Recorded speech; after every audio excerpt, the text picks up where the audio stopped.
અને એનડીએના જીતના કારણો તો સમજ્યા છે, પરંતુ હવે ગ્રાફિક્સના માધ્યમથી મહાગઠબંધન કે જેની હાર થઈ છે એના પણ કારણો સમજવા છે.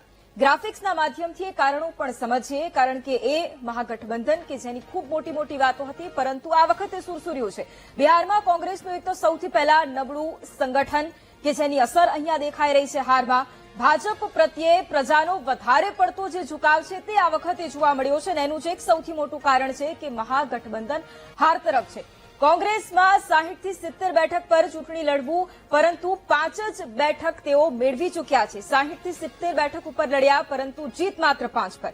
જે જાતીય સમીકરણો છે તેના પ્રત્યે પણ કોંગ્રેસની એક નિષ્ક્રિયતા આ વખતે દેખાય છે, અને જાતીય સમીકરણો પ્રત્યેની નિષ્ક્રિયતા આ વખતે કોંગ્રેસને પણ ભારે પડી ગઈ છે. એટલા જ માટે 5 થી 6 બેઠકો સુધી કોંગ્રેસ આ વખતે સીમિત રહી છે. બીજી તરફ પાર્ટ ટાઈમ રાજનીતિની રાહુલ ગાંધીની છબી લોકોમાં ઉભી થઈ છે. એક છબીનું નિર્માણ થતું હોય તેની એક અસર અહીંયા દેખાઈ રહી છે. મહાગઠબંધનમાં કોંગ્રેસના વોટ ટ્રાન્સફર ન થતા આરજેડીને પણ નુકસાન થયું છે.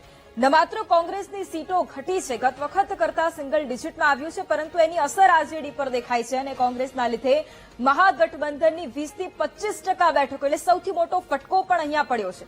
આંતરિક વિખવાદ પણ રહ્યો છે, આંતરિક કલેહ પણ રહ્યો છે, અને જેની અસર સીટની ફાળવણીમાં પણ દેખાઈ, અને હવે એનું પરિણામમાં પણ એક સ્પષ્ટ ચિત્ર દેખાઈ રહ્યું છે. 9 થી 10 બેઠકો ઉપર કોંગ્રેસ અને આરજેડી બંનેને પોતપોતાના ઉમેદવારો ઉભા રાખવા હતા.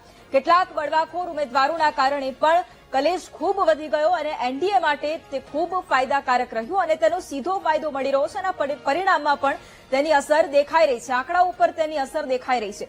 મહિલાઓ પ્રત્યે ખાસ એનડીએની જે કામગીરી, જે જાહેરાત કરવામાં આવી એ એનડીએને ફળી, પરંતુ મહાગઠબંધનને ખૂબ ભારે પડ્યું છે, કારણ કે મહિલાઓના ખાતામાં 10,000 જમા કરાવવાની એ વાત એનડીએને ફળી, પરંતુ એ સમજી ન શક્યા.